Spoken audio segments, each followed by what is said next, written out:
Hey, welcome to another episode of Let Him Eat.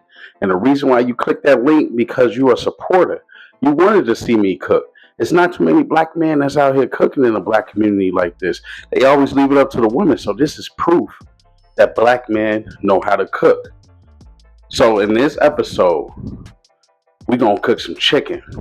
And no, I don't mean the chicken breast, the chicken leg, the whatever part of the chicken. I'm talking about the chicken stomach, the third stomach to be exact, the third stomach of the chicken. They call it the chicken gizzard. They do it all the time down south. Up here in Chicago, they order it at Sharks.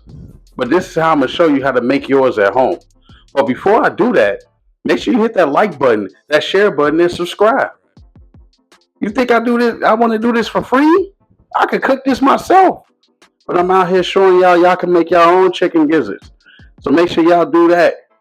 All right, let's get into it. Okay, the key to making the juiciest gizzard that you can find anywhere, you have to cook them twice actually.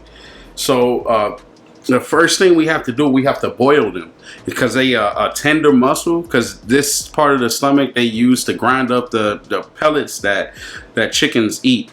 So it's very tender. A lot of people like to fry them without boiling them, and that's fine. You can do that, but if you want it to be real juicy and not like you chewing on a leather belt. Oh, that's nasty. Always make sure you gotta boil them, and it usually takes time. I usually boil mine for about an hour and a half before I start frying them. So I have my chicken gizzards right here. I don't know if you can see that.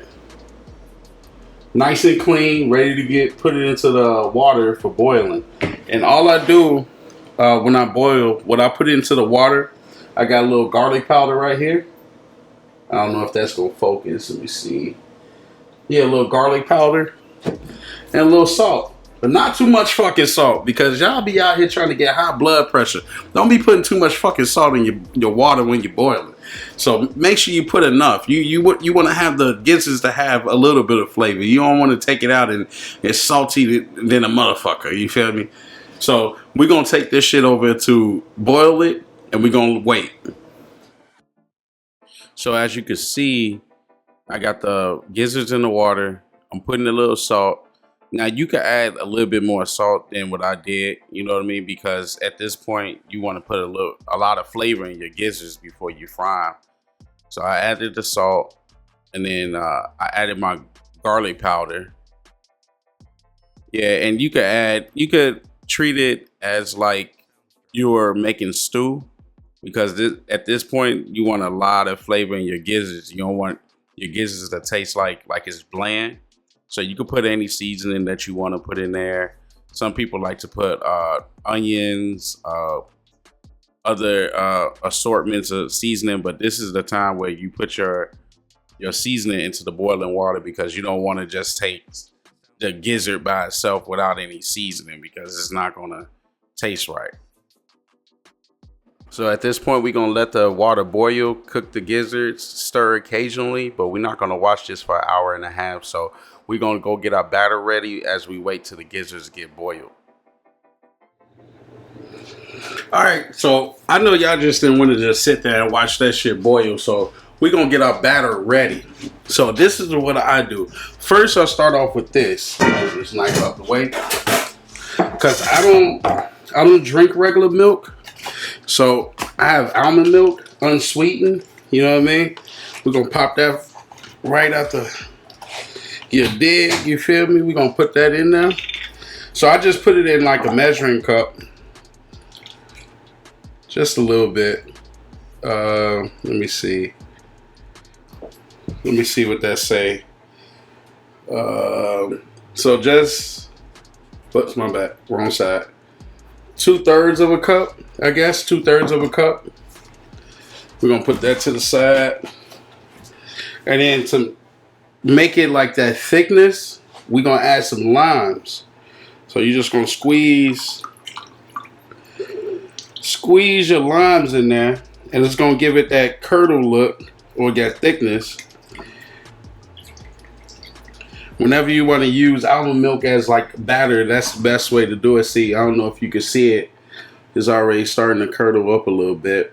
You feel me? So we're going to let that sit a few minutes. We're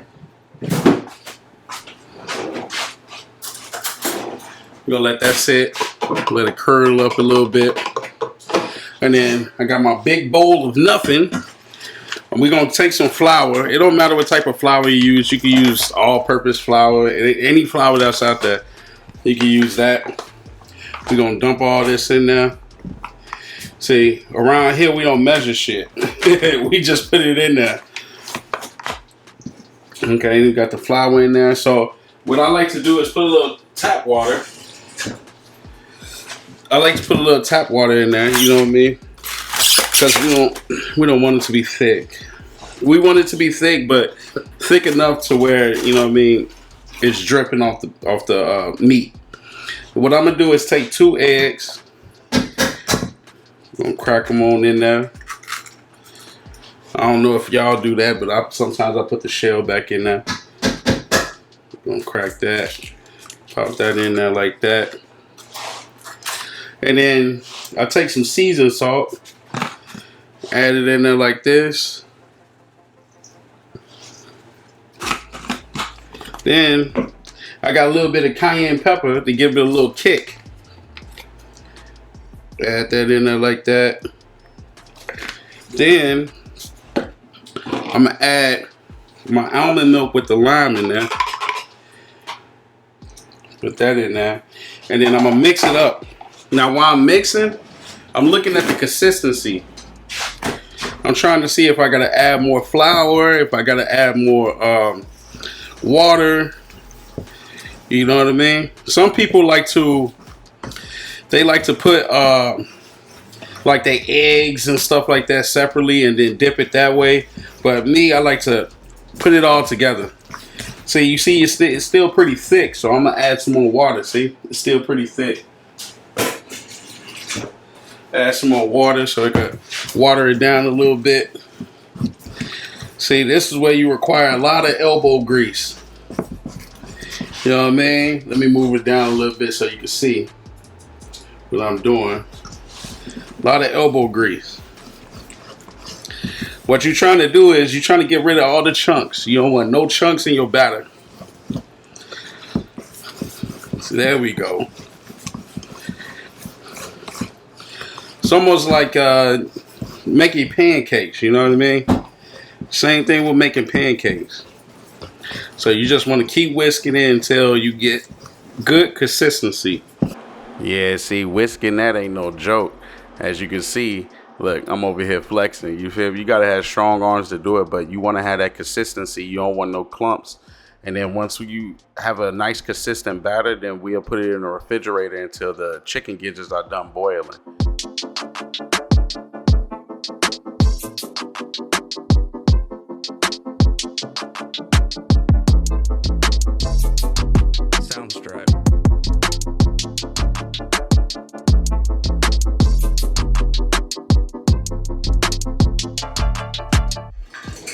All right.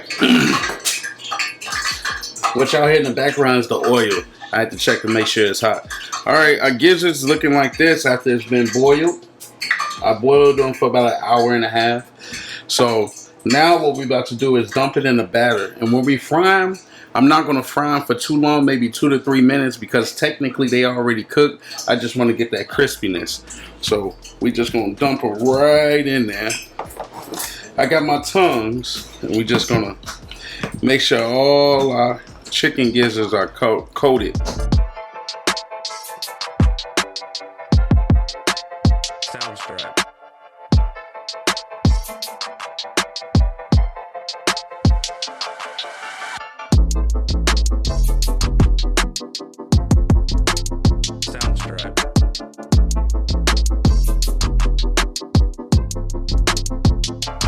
Once we feel like we coated our gizzards enough, we're gonna take it over here, right over here to the grease. All right, so once our grease is nice and hot, then we're gonna drop our gizzards right in there. One of the mistakes that I did But frying these gizzards, I put too many in there, so when they get too close, they kind of clump up together. So try to have enough room for each gizzard to fry in their own space so you don't clump up afterwards. But you want to fry it probably like 2 to 3 minutes, or whenever you feel like you have that good golden look to our gizzard. So right there, yeah, that's good frying right there. You know, you got some good gizzard. And once you fry up all your gizzards, we're gonna take a look and I'm gonna show you the final result.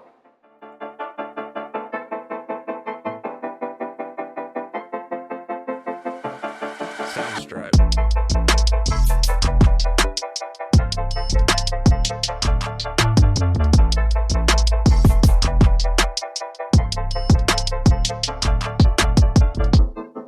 Soundstripe.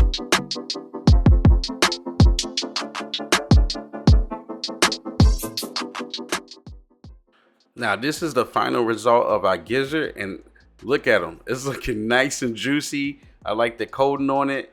The gizzards look great. I forgot to record myself taking a bite out of one, but you know you got that crispiness. You feel me? Once that shit hit my lips, I was like, oh man, this shit is what's happening. See, thumbs up. So your gizzards should look like that. You know what I mean? So we did a great job. Once again, thanks for looking at Let Him Eat. You can use this recipe for yourself. Make sure you hit that like button, that subscribe button, and that share button, and you have a good day. Peace.